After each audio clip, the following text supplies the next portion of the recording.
Goeiemôre gemeente. En welkom in die erediens vanoggend. Ek is seker soos wat jy binne sou kom, sou jy die tekens geryk het wat op die gedekte tafel is. Hierdie tafel is vir elkeen van ons gedek vanoggend. En is 'n voorreg om ook by wyse van die sakrament iets van God se teenwoordigheid ook saam vanoggend te mag beleef.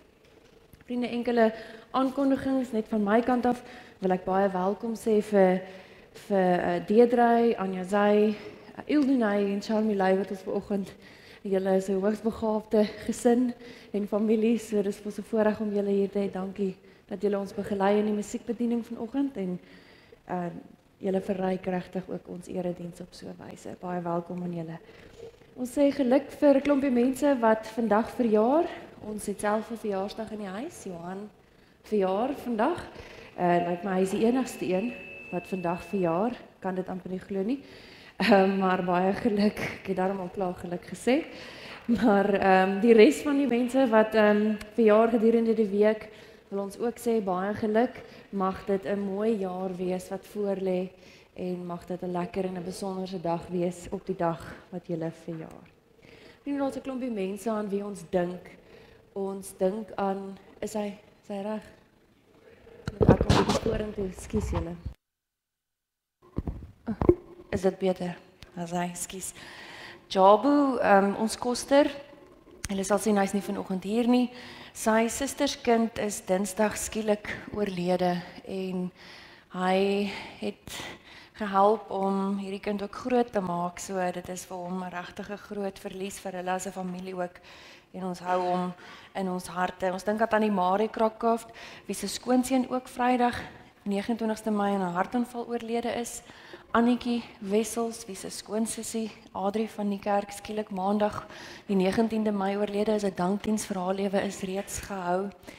Ag, al hierdie mense wat in ons midde is, wat verliese ervaar, mag elkeen van julle weet dat ons saam met julle daaraan dra en ook op 'n manier julle wil saam daaraan dra, so julle moet sê hoe ons julle hande kan sterk maak. Ons dink verder aan oom John Callan, Dr. John, wat tans so 'n bietjie met sy gesondheidstoei. Sy seun John laat weet dit gaan party dae beter en party dae minder goed en ons dink aan hom in die besonder in hierdie tyd. Millie, dis lekker dat jy vanoggend hier is saam met jou maale. Ag, jene daai netbalbesering. Dit is nog 'n lang paadjie wat vir jou lê voordat jy voel soos jouself, maar ons dink aan jou hoor en aan jou maale en jy lyk vir ons goed. Dit is lekker om julle hier te hê. En dan, vriende, nooi ons julle hartlik uit na ons wynproegeleentheid die 20ste Junie. Julle sou sien dat die al in die nuusbriewe dat die datum van die wynveiling, die jaarlikse wynveiling, wat oorspronklik beplan was vir Junie maand hierdie jaar wel geskuif het weer na die einde van die jaar toe. Was iets rondom die einde van die jaar en die kuier wat elke keer ons daartoe lei om weer die datum te skuif. Maar dit beteken dat ons nou 'n guldige geleentheid het om net nog 'n lekker kuier in te werk in Junie maand. So die wynproe is in samewerking met Sarensberg, lees gerus 'n bietjie meer in die gemeenteblad. En dan is die beeldhouer en die kunstenaar Angus Taylor gaan ook hier wees. So dit gaan 'n besonderse geleentheid wees. Daar is die besonderhede vir die kaartjies. Jy kan per persoon kaartjies koop. Jy kan ook 'n tafel bespreek vir 8 of vir 12. En ons vra net wel dat jy hulle bespreek want daar is beperkte hoeveelheid tafels. Maar dis iets waarna ons regtig in die besonder uitsien. En dan indien daar enige besoekers is of nuwe intrekkers is wat sommer net vir my of Dewald, my kollega of een van die kerkraadslede hier voor wil kom ontmoet, is julle welkom. Ons na afloop van die diens is ons hier by die nagmaaltafel om enige vrae te beantwoord of inligting deur te gee. En selfs ook as jy al 'n lidmaat is wat 'n geruime tyd deel van die gemeente is, maar besonderhede wat verander het en daarom ontvang jy nie jou kommunikasie nie, kom gesels gerus met ons na afloop van die diens. En ons gaan stil word terwyl ek vir ons die kers aansteek, wat vir ons 'n simbool is van God se teenwoordigheid hier in ons midde. Daarna gaan ons 'n lied saam sing, Word stil, want die Heilige is hier.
In 1 Johannes 16 lees ons, God is liefde, en wie in hierdie liefde bly, bly in God, en God bly ook in hulle.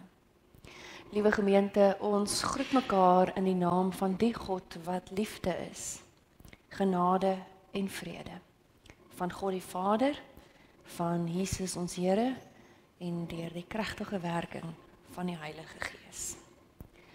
Ons gaan staan en 'n aanbiddingslied saam sing, bekende lied Vader, Seun, Heilige Gees. En let op na die woorde in die tweede vers wat beaam, bo begrip, bo ons verstand is die goedheid van die Heer. Kom ons staan.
Op ons kerkjaarkalender vier ons dan nou ook vandag of dink ons in die besonder vandag ook aan die ekologie, want dit is biddag vir ekologie.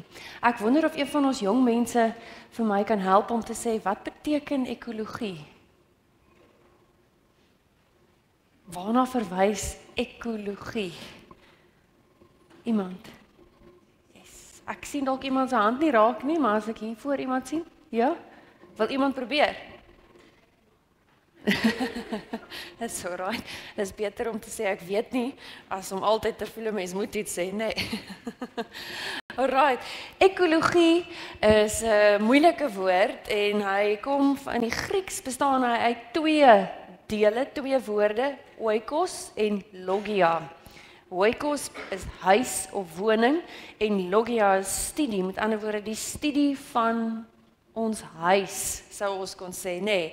Met ander woorde, daar waar ons bly, nie ons huis fisies van steen nie, maar die area, die ruimte, die wêreld, die natuur waarvan ons deel is. En so is daar, elke organisme is deel van 'n klein stelsel ons nou, wat vir hulle huis is, waarin hulle kan floreer. So as ons sê, dis biddag vir ekologie, dan wil dit ons help om te dink oor die aarde, nee, en dit wat ons huis is, die natuur. Nou ek wil sommer net so vinnig vir julle sê, dat voordat ons 'n lied ook hieroor gaan sing, en hoekom dit vir ons in die kerk belangrik is, wie van julle kan vir my sê, wat 'n boom is hierdie? Ja, 'n spekboom, ja, en ek weet nie, die van julle wat nou al vanoggend gesien het, daar's 'n pragtige spekboom bonsai, wat oom Koos vir ons vanoggend geleen het hier vir die erediens, hiervoor, en ek het 'n goeie vriend, hy is dominee hier by hy was by Skelkrans, by Stellastraat, ou Gerrie, en hy praat van 'n russpekboom, en nie 'n spekboom nie. Hy sê, want as jy eers mooi besef wat hierdie boompie als kan doen, kan jy nie eintlik anders as om nuwe respek te hê vir God se skepping nie. En ek gaan julle nou nie lank besig hou nie, ek gaan wil hê dat julle sommer vanmiddag so 'n bietjie daaroor sal gesels, maar net 'n paar feite. Net so 'n paar feite oor die spekboom. Hierdie plant, en daar's 'n steggie, wat ons nou as julle kinderbediening toe gaan, wat elkeen van julle kan kry. Elke het al vanoggend haar stukkie spekboom geëet. Toe sê dit gepluk het saam met Johan uit die tuin uit. Maar hierdie plantjie is so droogtebestand dat hy op 250 tot 350 milliliter water per jaar kan oorleef. So hy kan met baie min nodig om te floreer. Hy kan in alle seisoene en alle weerstoestande kan hy oorleef. Hy kan tot 2 meter hoog word, né? En jy kan hom eet. Ek dink nie, dis noodwendig goed om 'n hele bord spekboom te eet nie, maar jy kan hom eet en sit hom in 'n slaai en dis wonderlike voedingswaarde. En dan het ek nou nog nie eens gepraat van die hoeveelheid, die invloed wat hy het om die lug vir ons skoon te maak nie, om al die koolstof wat hy absorbeer, sodat daar weer nuwe suurstof kan wees nie. Maar ek wil nou nie dit alles vir julle vertel nie, want ek dink vanmiddag rondom die etenstafel gaan julle lekker saam met mamma en pappa daaroor gesels. Maar daar word vertel dat oom Martin Luther, wat 'n bekende in die kerk is, 'n groot rol gespeel het, hulle het hom gevra, wat sal hy doen as hy weet, dit is sy laaste dag op aarde? Ek dink 'n bietjie, dis nogal 'n moeilike vraag, as jy nou moet dink, wat sal jy alles doen as jy weet, dis die laaste dag op aarde? En dan het hy gesê, hy sal 'n boom plant. En hulle sê, maar dis mos nou simpel, want hy gaan mos nou nie eers sien hoe die boom groei nie. En daarmee wou hy eintlik iets baie belangrik vir ons leer. Pas hierdie skepping op, pas hierdie huis van ons op, want dis nie vir jouself nie, dis God se, en almal wat saam met jou hier leef, moet daarvan kan leef en geniet. En hy het gesê, even if I knew that tomorrow the world would go to pieces, I would still plant my tree. So hier by ons, ek wil sê, elkeen van ons moet ergens 'n spekboom plant. Elke tuin het ten minste een van hulle nodig. So nou gaan julle 'n steggie kom kry en dan vra julle 'n bietjie vir mamma en pappa, waar is die beste plek om hom te plant? En dan wil ek jou uitdaag dat wanneer hy groei, om 'n stukkie af te breek en weer vir iemand anders te gee. Dan kyk ons vir hoeveel mense kan ons so 'n boompie gee. Kom ons staan en dan sing ons 'n liedjie, 'n ou bekende kinderliedjie. Daar's visse in die water wat eintlik 'n stukkie geloofsbelijdenis is, om te sê dat alles wat ons rondom ons sien, van die visse tot die see, die visse, die voëls in die lug, alles is deur God gemaak en daarom het ons daarvoor respek. Kom ons staan, dan sing ons saam.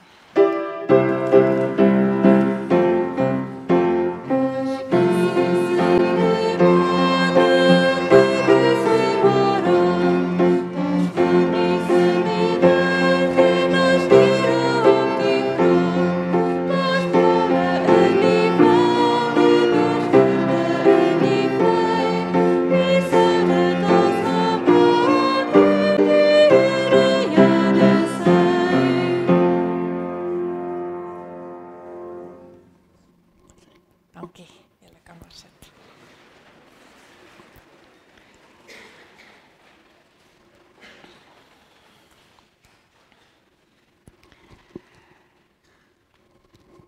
Ons lees in die evangelies dat die disippels telkens vir Jesus vra, geef ons 'n teken.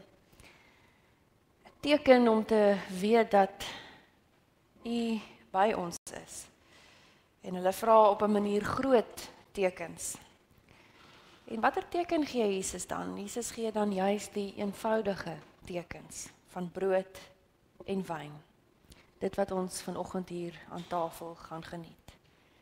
En daarmee nooi hy almal, klein en groot, ver en naby, om aan te sit by sy tafel. Ek wil jou vra, vestig vir 'n oomblik jou oë op die elemente hier op die tafel, gewone brood, wyn, druiwesap. Die eenvoud wat hier gesuggereer word, wat op 'n manier vir almal rondom die tafel iets van die troos en die teenwoordigheid van God bied. Mag dit ook vanoggend elkeen van ons se belewenis rondom hierdie tafel van die Here wees. Terwyl ons so sit, bely ons geloof responsories. Ek is wat ek is ons God. God oor alles, skepper van hemel en aarde, wat aan ons die aarde toevertrou. Vader van sy volk onderweg, moeder van alles wat lewe. God sorg vir ons. God se vredesryk het naby gekom in Jesus van Nasaret, die gesalfde. Hy wys ons hoe liefde lyk. Hy roep ons om hom te volg. Die Gees is die een wat lewend maak, wat ons in die waarheid lei en ons inspireer om ons dikwels vervlenterde wêreld heel te maak. Die Gees gaan saam met ons die toekoms in.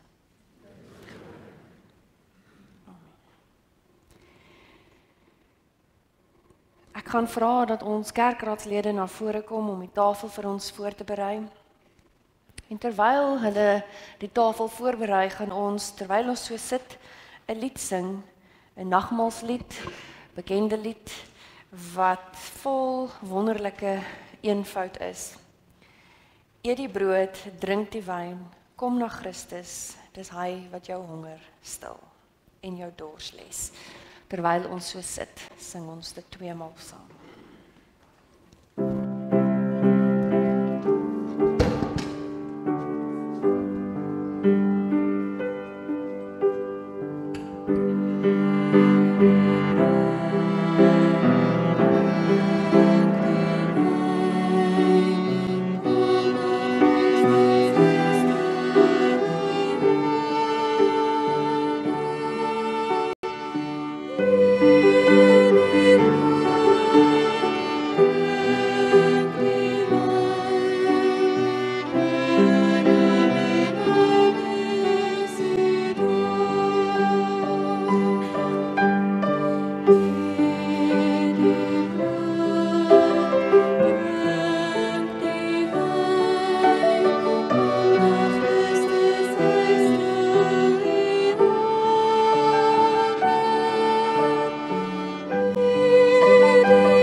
Kan ek hoor, is enige iemand oorgeslaan met die brood?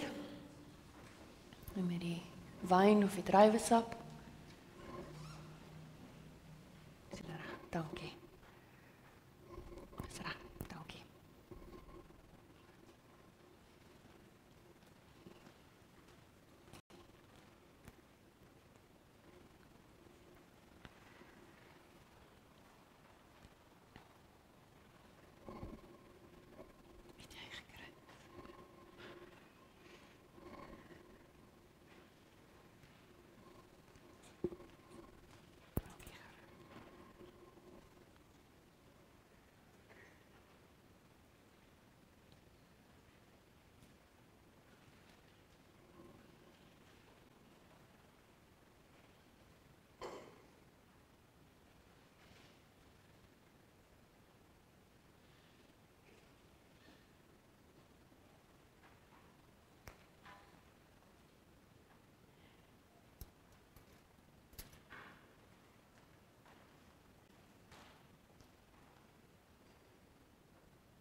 Here, dankie dat ons by hierdie tafel iets van u hart kan sien, proe en beleef. Dit is ons gebed dat ons nie onveranderd hier vanaf vanoggend sal kan wegstap nie, maar dat iets van u hart ook in ons harte sal leef. Amen. Liewe gemeente, die brood wat ons breek is die gemeenskap met Jesus Christus. Die een wat sy lewe gegee het vir ons om iets van God se hart te verstaan en te ontdek. Neem dit, eet dit, dink daaraan dat hy jou wil help om voluit, vol vreugde, vry vir die Here te leef.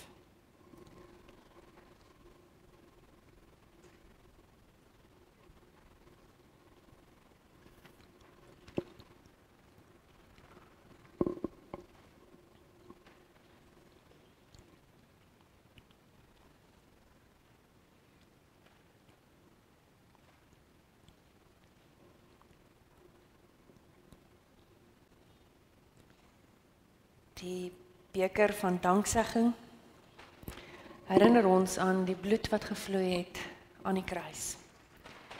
Dit is die gemeenskap met die bloed van Jesus Christus. Neem dit, drink dit, glo dat hy die een is wat gekom het om jou prentjie van God te verruim, sodat jy ook in die proses as 'n heel mens kan leef.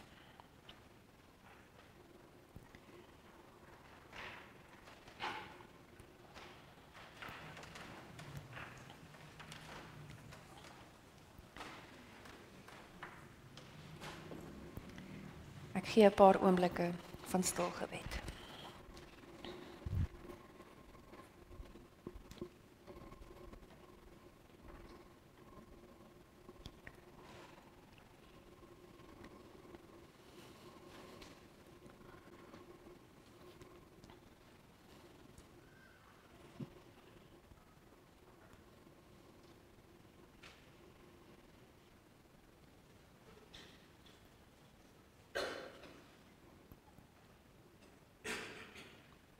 Amen.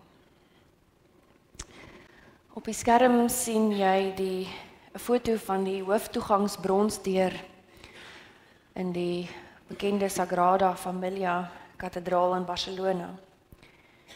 En op hierdie deur is die woorde van die Onse Vader gebed met reliefletters uitgedruk. En dit beklemtoon die fragment van die Onse Vader gebed, gee aan ons, o Heer, ons daaglikse brood. Dit is in ongeveer 50 tale vertaal en dit is aan die binnekant van die deure. Met ander woorde, voordat jy by daai deure uitstap en veral ook dan nou nadat jy die mis gebruik het, die tekens gebruik het, is dit die laaste beeld wat jy sien voordat jy die wêreld ingaan. En op 'n besondere wyse verbind jy jouself aan 'n lewe waarin jou daaglikse brood van God afkom. 'n Lewe in afhanklikheid van God. Hierdie gebed is dis nie gereserveer vir die indrukwekkende gebou wat dit is nie, of die erediens wat hulle daar beleef nie.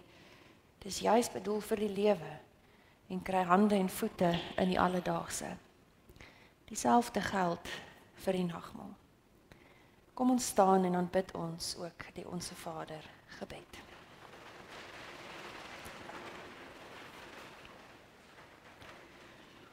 Ons Vader wat in die hemele is, laat U naam geheilig word. Laat U koninkryk kom. Laat U wil geskied, soos in die hemel, so ook op die aarde. Gee ons vandag ons daaglikse brood en vergeef ons skulde, soos ons ook hulle vergeef wat teenoor ons skuldig staan. En bring ons nie in die versoeking nie, maar verlos ons van die bose. Want aan U behoort die koninkryk en die krag en die heerlikheid tot in ewigheid. Amen.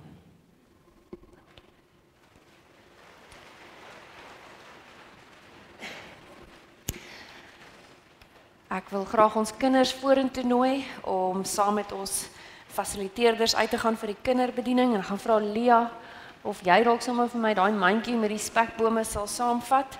Dankie Elske, Hanlie, Zabet, Magdel, Steven en Larissa dat julle ons fasiliteerders vandag is en vir die liefde en die moeite wat julle ook met ons kinders doen. Dit word waardeer.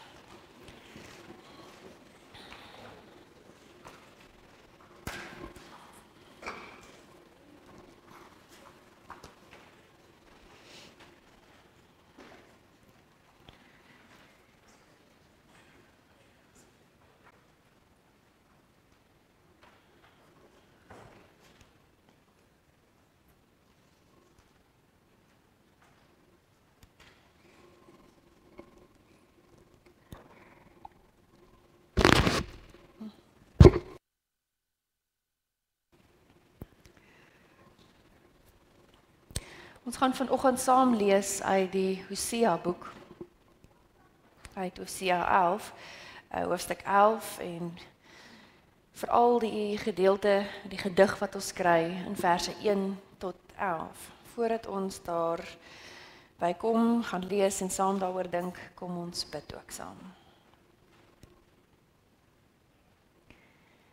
Here, ons word toenemend bewus daarvan dat ons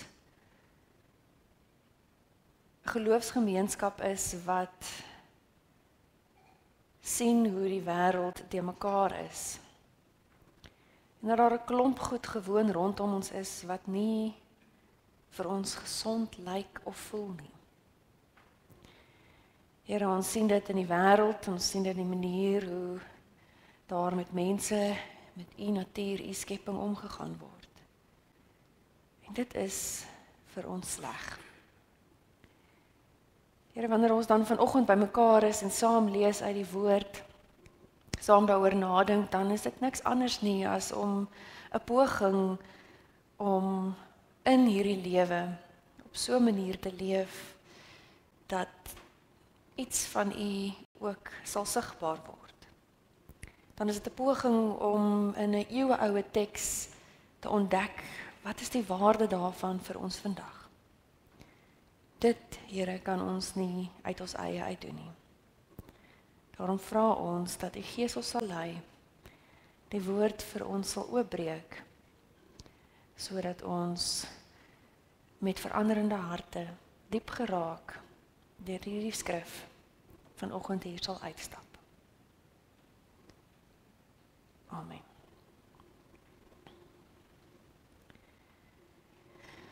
Ek wil vanoggend saam met jou nadink oor 'n gedig wat ons kry in die Hosea boek, wat toegedig word aan die profeet Hosea.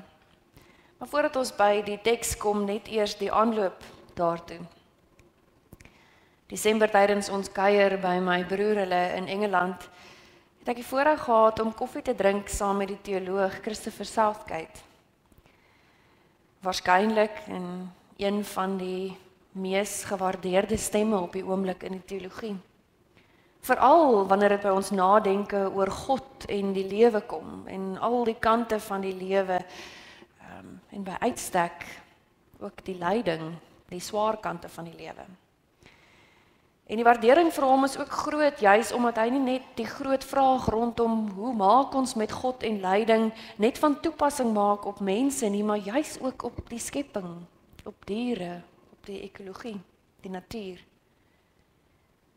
En ek dink wat sy bydraes verder besonders maak, of immers dan nou vir my besonders maak, is die feit dat hy sy lewe lank al deel is van hierdie klein gemeentetjie daar in Exeter, so half op die platteland van Engeland, en selfs terwyl hy doseer voltyds is hy ook in hierdie gemeente werksaam. Hy staan dus met een voet in die akademie en 'n ander in die gemeente, en daarom het hy 'n besondere aanvoeling dat die teologie en selfs die moeilike vrae oor God mos nou hande en voete moet kry in die lewens van mense, in gemeentes, in die alledaagse. So my vraag aan hom daar waar ons koffie drink in Exeter en al lekker lank gekuier het, is hoe help ek lidmate om verantwoordelik oor God te dink in die tyd waarin ons leef? 'n Tyd waarin daar soveel lyding en pyn en veral veroorsaak word deur prominente leiersfigure in die wêreld. Lyding aan mense en aan die skepping, daar so half 'n stuk magsmisbruik ten koste van ander, ten koste van lewens, die natuur, kwaliteit van lewe, alles wat daarmee gepaard gaan. Hoe help ek lidmate om dan nou verantwoordelik te dink oor God en wat het God dan nou hiermee te maak? Sy kort, tog veelzeggende antwoord aan my. Dit begin daar waar ons lidmate kan help om verantwoordelik te dink oor die vraag, kan ons oor God praat of aan God dink uitsluitlik in terme van almag, terwyl die wêreld lyk soos wat hy lyk? Wat sê dit van God wat met soveel mag en krag kan werk en blyk nie te werk nie? Daarmee saam het ons verlede week met Pinkster begin onder leiding van Dominee Dani de Tooy. En ons vier juis in hierdie Pinksterseisoen dat ons God aanhou ervaar. God is nie die ander kant ver weg God nie, maar die een deel van hierdie lewe selfs nadat Jesus nie meer hier is nie. En aan die hart van hierdie seisoen in die kerk is mos nou die vraag dan nou, maar hoe word God nou ervaar? Hoe dink ons aan God? Wie is hierdie God wat Jesus dan nou vir ons eintlik 'n gesig aan kom gee het? So daarom nooi ek jou uit vanoggend, dink 'n bietjie saam met my oor die manier waarop ons oor God dink en oor God praat. Die Nuwe Testamentikus Marcus Borg begin sy boek oor The God We Never Knew En hy sê vir my, vertel vir my hoe lyk jou prentjie van God en ek sal vir jou vertel hoe lyk jou teologie. En ek wil hieroor saam met jou dink vanoggend. Nou daar is waarskynlik 'n klompie wat vir my sal sê, maar ek het nie 'n teologie nie, ek is nie 'n teoloog nie. Ek is mos nie die dominee van die gemeente nie. En hier help 'n opmerking van Karel Barth ons wanneer hy sê in the Church of Jesus Christ there can and should be no non-theologians. En wat hy daarmee probeer sê is ons almal is teoloë. Die woord teologie is afkomstig van twee Griekse woorde, theos wat God beteken en logos wat woord beteken. En op eenvoudige wyse wil dit eintlik sê dis woorde oor God. Dit is wat teologie is. En elkeen van ons het 'n woord oor God. Elkeen van ons het 'n bepaalde idee, 'n bepaalde prentjie van God. Elkeen het 'n teologie. En daarom sal nadenke oor ons prentjie van God nooit oorbodig kan wees nie, veral nie in 'n geloofsgemeenskap wat saakmakend deel van die samelewing wil wees nie. Daar's enkele opmerkings wat ek dink ons in hierdie verband kan help. Die eerste is hoe ons oor God dink maak saak. En hier het 'n teoloog, ook dominee, Oud-testamentikus, Terence Fretheim, 'n boek geskryf oor bepaalde perspektiewe vanuit die Ou Testament oor God. En dit was vir hom belangrik dat dit juis uit die Ou Testament uit hierdie prentjies van God is. En die titel van die boek, The Suffering of God, an Old Testament Perspective. En dan begin hy die eerste hoofstuk van sy boek in die inleiding en dan is die opskrif daar, What kind of God? Met ander woorde, watter tipe God praat ons van? Dan sê hy, dis nie genoeg om te sê dat 'n mens in God glo nie. Wat uiteindelik belangrik is die soort God in wie 'n mens glo. Of, dan sê hy, as hy ander woorde moet gebruik, metafore maak saak. Die prentjies, die metafore wat gebruik word om oor God te praat, bepaal nie net die manier waarop 'n mens oor God dink nie, maar dit het ook 'n impak op byna elke aspek van 'n gelowige se lewe. Dan gaan hy voort om te sê, hierdie versigtiging dat al te dikwels is die enigste fokus van die bediening van die kerk gewees op die vraag of 'n mens glo. Glo jy darm in God? Onvoldoende aandag word dan nou gegee aan die soort God waarin jy glo. En dan sê hy dikwels met rampspoedige gevolge. Kyk maar net na aantal gruweldade wat deur die eeue heen in die naam van God gepleeg is, deur diegene wat juis toegewyd in God glo. Neem net ook in ag, hierdie is nie 'n nuwe stem by wyse van spreke nie. Hierdie boek is al in 1980s vrygestel. So, hoe ek en jy oor God dink maak regtig saak. Dis nie 'n klompie wollerighede of filosofieë nie. Dis nie studeerkamergesprekkies nie. Hoe jy oor God dink het eintlik 'n invloed oor hoe jy oor jouself dink, hoe jy oor mense dink, hoe jy oor die politiek dink, oor die situasie in ons land en ons wêreld. Hoe jy oor God dink het 'n invloed oor hoe jy oor die kerk dink. Daarom maak dit saak dat ons gereeld, wanneer ons bymekaar kom, daaroor praat. 'n Tweede opmerking, die tweede uitgangspunt is wat ons oor God dink verander oor tyd. Dit is vir baie mense moeilik om hierdie sinnetjie te aanvaar, maar dit is net gewoon so. As ons die literatuur nagaan, dan kom ons agter die 20ste eeu het totaal anders oor God gedink as die 19de eeu. En dis weer anders as die middeleeue en die 21ste eeu met sy klompe jare en die tweede kares wat verby is, het ook alweer anders oor God begin dink. Ons is gedurig besig om in ons denke te skuif en nuwe perspektiewe rondom God te ontdek. Selfs die profete en die ander vertellers van die Bybel het nie eers op dieselfde wyse in die verskillende tydperke oor God gedink nie. Nou weet ek mense vra, maar is God nie dieselfde van ewigheid tot ewigheid nie? Inderdaad, maar ons denke oor God verander of skuif. As jy vir 'n oomblik daaroor nadink, As jy jou eie geloofsverhaal moet neerskryf, dink jy presies dieselfde oor God as 10 of 20 jaar gelede, of toe jy 'n kind was, of het jy op bepaalde tye of plekke ervaar dat jy sê, maar, sjoe, hier het my nou gehelp om 'n bietjie anders oor God te dink, of hier moet ek dalk 'n bietjie anders oor God dink. Daarom, en dis die laaste opmerking, daar's 'n bepaalde beperktheid aan taal, 'n voorlopigheid aan ons taal.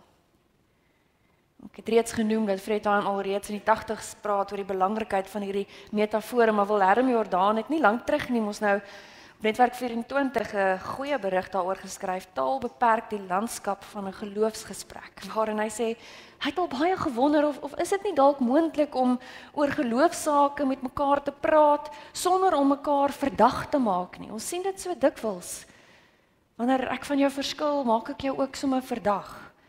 En dan sê hy die maklike antwoord is dat ons almal net 'n bietjie meer verdraagsaam moet wees. Hy sê maar die moeiliker antwoord is dat ons almal 'n taalles moet leer. Die beperkings van taal moet verstaan.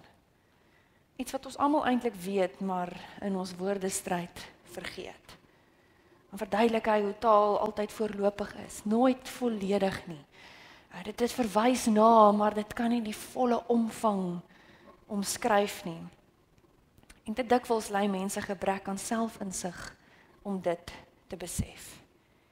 En dan kry jy dit dat mense werk met hierdie veronderstelling dat daar hierdie voorskrif is dat egte geloof net kan bestaan as jy presies die regte woorde of die leerstellings kan nasê en naskryf wat kerkvaders eeue gelede geformuleer en bely het. En as jy nie dit presies so kan glo nie, dan is jy eintlik nie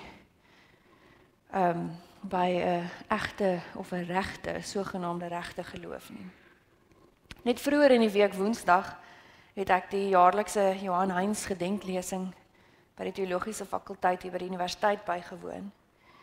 En Prof Dani Veldsmann, my promotor, het die lesing aangebied en hy verwys in sy lesing na Heinz se besondere sensitiwiteit juis vir hierdie. En dan vergelyk Dani Veldsmann dit, hy sê ons vind dikwels dat mense of tradisies of ideologieë eintlik God so half vir hulle self annekseer. En dan verduidelik hy dis mense wat gebruik maak van wat hy noem, en ek het gedink dit was nou nogal kreatief, 'n semantic container, 'n semantiese houertjie. Jy het so 'n houertjie, 'n netjiese boksie met 'n dekseltjie wat kan toemaak. En dan gooi jy 'n paar idees oor God daar binne en jy maak daai dekseltjie toe. En dit is wie God is vir jou. En mooi netjies vasgevang in hierdie bakkie, onveranderd. Terwyl die Bybel ons op talle plekke wil help om te besef, maar God word nie sommer net eensklaps begryp nie. Daar's nie net een enkele prentjie van God nie. Ons verstaan van God is altyd beperk. Geloofstaal is soos taal. Dit is, wanneer ons oor God praat, dan lei ons gebrek aan taal en dan gebruik ons metafore en beelde. Dis mos nou eintlik daar om jou te help om te sê wat nie gesê kan word nie, 'n metafoor. Jy wil iets oor hierdie ding sê, maar jy het nie die taal om dit te sê nie, en daarom gebruik jy 'n ander woord om iets oor hierdie ding te sê. En presies so werk metafore oor God. Ons weet nie mooi hoe om oor God te praat nie, die Bybelvertellers het nie mooi eers geweet hoe om oor God te praat nie.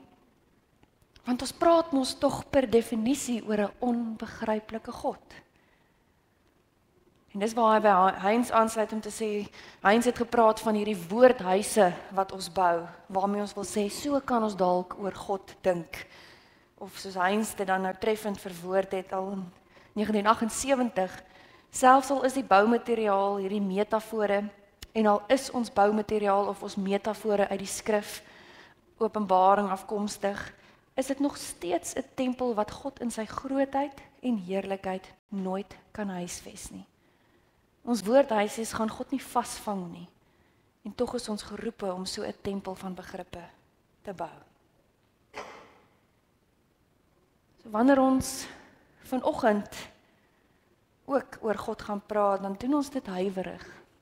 dan doen ons dit voorlopig, altyd met die wete dat ons nie volledig oor God kan praat nie. Lina Spies dig dit treffend.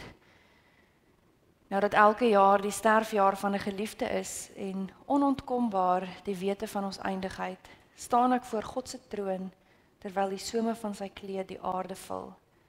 En wat ek daarvan sien is net 'n vuurhoutjie se gloed. Swygend voor die misterie van lewe en dood, lê ek my laaste sekerhede af en weet getroos dat mens net stamelend van hom kan praat. Hy is die skepper van die heelal. 'n Geloofwaardige omgang met die Bybel laat 'n mens met die besef dat ons net stamelend van God kan praat. Kom ons vra dan nou met al hierdie inleidende opmerkings die profeet Hosea om vir ons metafore aan te gee, om ons te help betekenisvol dink en praat oor God.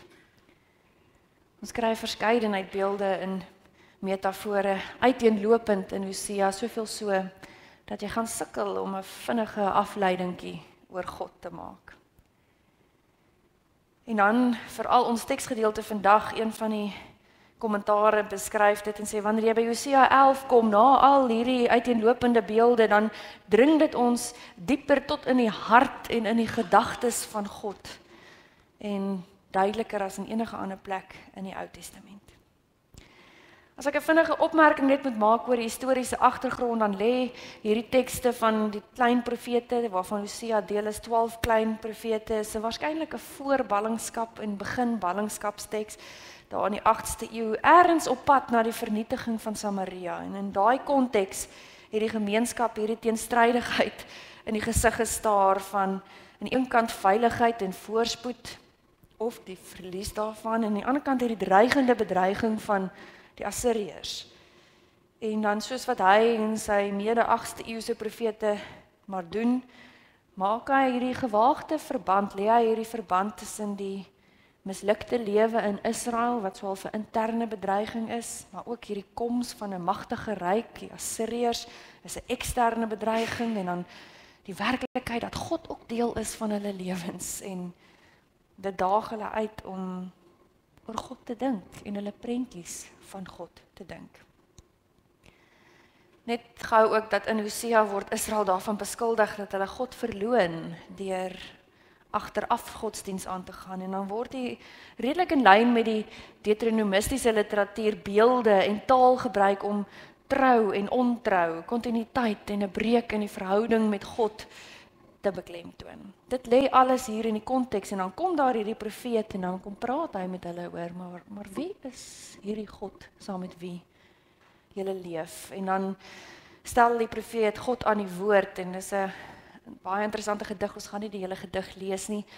Hy begin daar in vers 1, toe Israel 'n kind was, het ek hom al lief gehad, en uit Egipte het ek my seun geroep. Toe daar later net so na hulle geroep is, het hulle van my af weggegaan. Hulle het vir die Baals offers geslag, vir afgodsbeelde die rook van offers laat opstyg. En dan vertel hy van hierdie intieme verhouding met hulle, en dan vers 5 is daar 'n draaipunt. Hy sal nie na Egipte land teruggaan nie, maar Assirië, die sal sy koning wees, want hulle het geweier om hulle te bekeer. My volk sal opgehang word vir sy afvalligheid, en na die juk sal hulle hom roep, 'n juk wat glad nie gelig sal word nie. Jy hoor hierdie harde taal uit God se mond uit, wat die profeet dan nou dig. En dan in vers 8 weer 'n draaipunt, in een gedig. Hoe kan ek jou prys gee, Efraim? Hoe kan ek jou oorlewer, Israel? Hoe kan ek jou prys gee soos Atma, jou maak soos Seboim? My hart is diep ontroer in my, die deernis brand in my. Ek sal nie in my brandende toorn optree nie. Ek sal nie omdraai en Efraim vernietig nie, want ek is God, nie 'n mens nie, die heilige in jou midde. Ek sal nie in woede kom nie. So hier het ons dit in een gedig met hierdie ryk beeldspraak of metafoor van 'n ouer en 'n kind En dis hierdie beeld waarmee Hosea waarskynlik sy mees aangrypende karakterisering van God bied. Dis hierdie mengsel van verontwaardiging, teleurstelling, medelee. En dan ontvou dit in hierdie bewegings, eers hierdie bevestiging van God se geskiedenis van sorg en liefde vir Israel, dan hierdie woede en ontsteltenis en eintlik half 'n oordeel wat uitgespreek word en dan weer hierdie draaipunt van 'n gesindheidsverandering of 'n hartsverandering van God. En hierdie verrassende verandering wat jy in vers 8 tot 9 kry, as jy dit nou direk sou vertaal, self het dit in hom omgedraai, meer nog my hart het omgedraai en het warm geword van medelee en passie. Gewoon soos die ander vertaling, die boodskap het eintlik mooi vertaal, ek kan jou nie sommer so laat weggaan nie, Efraim, ek kry dit nie oor my hart nie, om jou sommer vir jou vyand te gee nie. Ek beklei met myself om te besluit wat ek met jou moet maak. Ek gee te veel om vir jou. Dis 'n pa wat 'n worsteling beleef oor 'n kind se optrede. God se liefde vir Israel, sy verhouding en verbond met hulle, die feit dat God nog nooit verander het nie, word hier bevestig in vers 8. In die res van die Ou Testament word Atma en Seboim net in verband gebring met Sodom en Gomorra. En Israel se ontrou is so erg dat daar eintlik hierdie verwagting leef dat met hulle behoort te gebeur wat met die 5 stede gebeur het, dat hulle totaal en al vernietig moet word met swaal en vuur, sodat geen lewe of geen herlewing ooit weer sal moontlik wees nie. Dis die verwagting, die Torah maak eintlik 'n voorskrif, jy sal daarvan lees in Deuteronomium 21, dat rebelse seuns moet gestenig word. Maar God is verrassend anders. God kry dit nie oor sy hart nie. Hy is selfs bereid om die Torah te verbreek, soos wat hierdie profeet dit hier dig, ter wille van sy kind. Ons kry hierdie prentjie van God wat konflik ervaar, emosie beleef, worstel. En tog kan God dit nie oor sy hart kry nie. Die ironie is hier dat, hoewel daar nie by Israel 'n draai kom, 'n omkeer kom nie, kom daar wel by God 'n omkeer. God keer God self om van sy woede, hy draai weg van sy woede en uiteindelik seëvier sy liefde. Ten spyte van Israel se ontrouheid het God se liefde altyd die laaste woord. Ek het van hart verander, my medelee word warm, is die taal wat gebruik word. Hier lê waarskynlik 'n sleutel na wie God is en hoe God se hart lyk. 'n God wie se liefde die laaste woord het. Ongeag wat die mens doen. Teoloë soos Berkhof en dan ook veel jare later Southgate sal sê dat ons tekste soos die ons help om verby hierdie verstarde kategorieë van 'n statiese God te kom wat net met almag kategorieë werk. En dan help dit jou om te kom by 'n plek waar jy kan dink aan God in terme van wat hy noem die weerlose oormag van die liefde. 'n God wat oorrompel met deernis, barmhartigheid, met medelee. 'n Oormag van God se liefde. Liefde wat hom vir niks laat styt nie. Wat doen die profeet hier?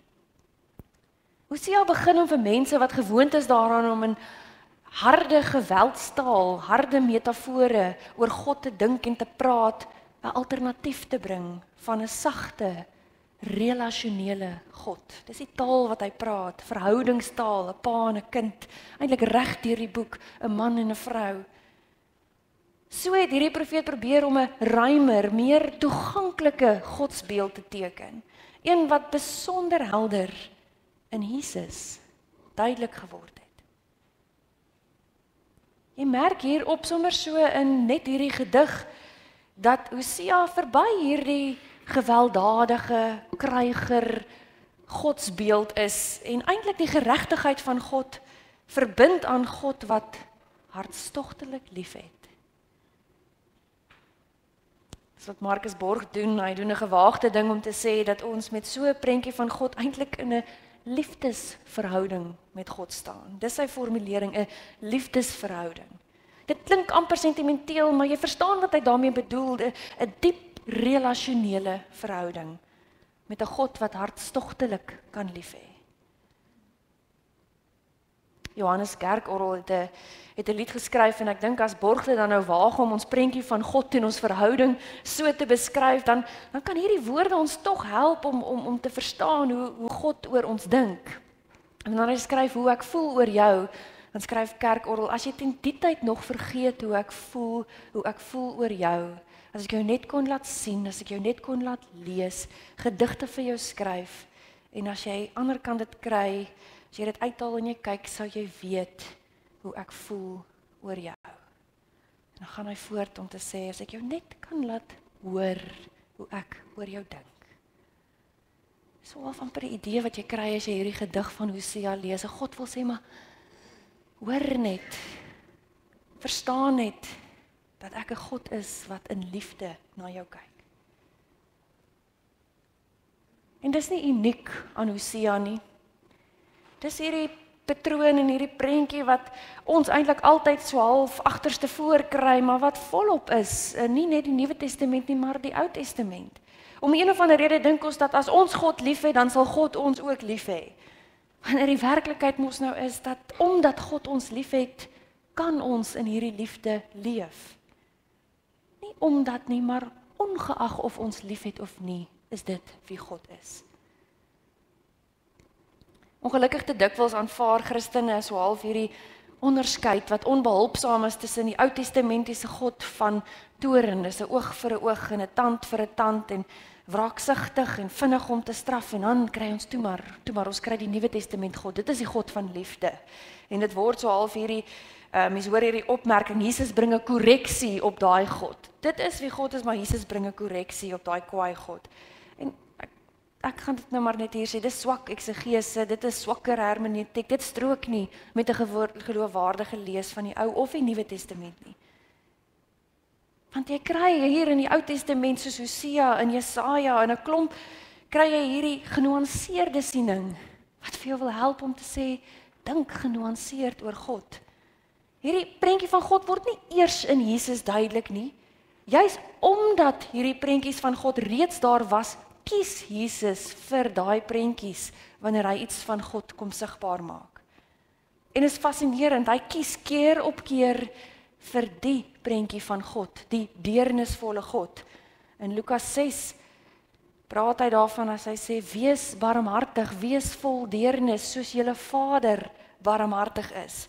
Hy vertel die bekende verhaal van die barmhartige pa, die 2 verlore seuns, waar hy juis hierdie prentjie teken van 'n pa wie se hart warm is van medelee. So sou ek kon aangaan om te noem hoe Jesus keer op keer kies vir hierdie prentjie van God. Met hierdie metafoor in Hosea, 'n God wat 'n hartsverandering kan ondergaan, wat intens worstel met emosies. Kom ons maar net weer eintlik uit by die bekende ou boodskap, God is liefde. Dit waarmee ons hierdie erediens begin het. Begryp jy, dis waarom dit belangrik is om hierdie beelde ernstig te neem.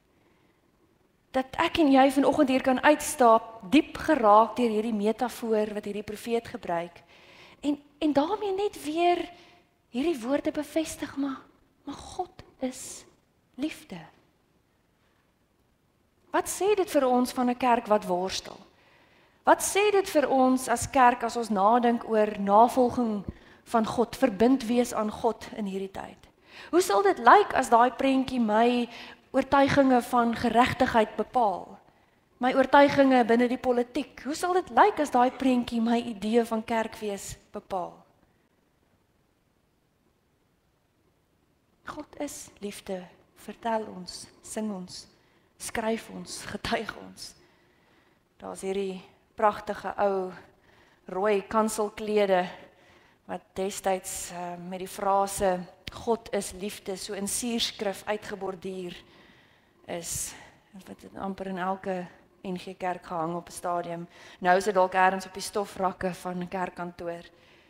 Waarop hierdie kriptiese maar kragtige boodskap Sondag vir Sondag die gemeente herinner het aan die mees kenmerkende aspek van ons geloofslewe. Hierdie liefdesverhouding van God met mense. En iewers bo ons begrip heen ervaar vele gelowiges hierdie woorde as baie meer as net woorde of as 'n goeie pligplegingkie. Daai liefde word deur gelowiges op 'n merkwaardige wyse op hierdie lewensweg soms besonder intens beleef. Dit word vir hulle 'n lewensveranderende ervaring om bewus te word daarvan dat hulle deel is en deel het aan 'n sfeer van hierdie onbegrensde omgee. Dat hulle bemin word op 'n diep onbegryplike manier. En soos hierdie geloofspad nou maar eenmal is, wie leef uit hierdie ervaring, skep die ruimte vir ander om ook in hulle lewens die verborgde aanraking van hierdie liefde met 'n hoofletter te voel. Waar mense so met die lewe omgaan, gebeur die teenwoordigheid van God. Soos mense dit al eeue lank beamoen.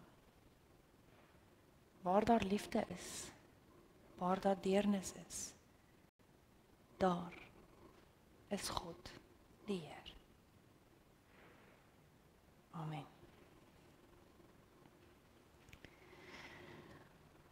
Vriende, ons antwoord op die boodskap vanoggend, ons gaan hierdie eeuoue belydenis sing, waar daar liefde is tussen mense, waar daar deernis is, waar daar gewoon heel verhoudings is, daar beleef ons iets van God, die Heer, terwyl ons so sit.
Daar is nou geleentheid vir die dankoffers. Terwyl jy so sit en luister na die musiek, lees ook hierdie gedeelte van Wilhelm Jordaan se belydenis van geloof en maak dit deel van jou aanbidding vanoggend.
Ons gaan afsluit met 'n laaste lied wat ons gebed is.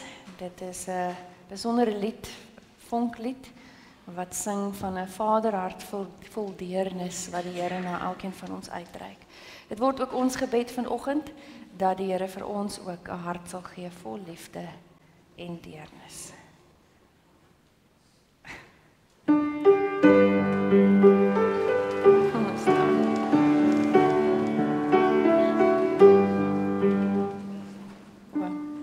Jawel, sê ons moet stop. Ek weet nie.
Môre liewe gemeente, Bernice, Johan en Klein Elke, kom staan nie by ons asseblief.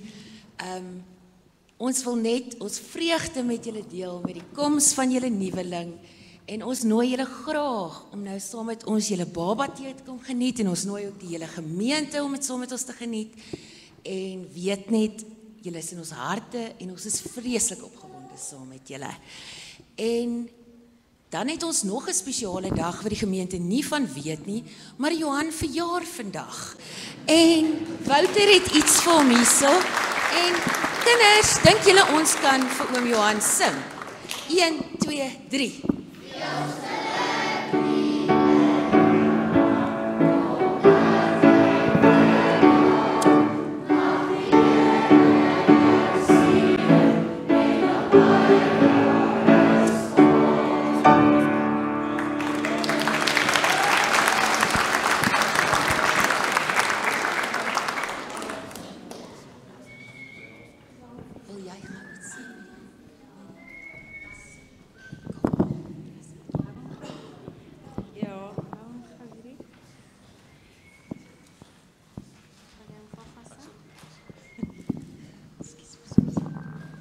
Bernice en Johan, hierdie is van die kinderbediening met almal wat betrokke was in Hompies by en ons hoop dit sal vir julle 'n spesiale plekkie in julle hart kan hê. Ons is baie lief vir julle en ons is baie dankbaar vir hierdie nuwe gemeentelid wat julle vir ons bring.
gemeente, ons gaan hierdie week tegemoet met 'n stuk dankbaarheid dat ons ook in die Ou Testament maar regdeur 'n prentjie van God kry wat ons harte op 'n diep vlak raak.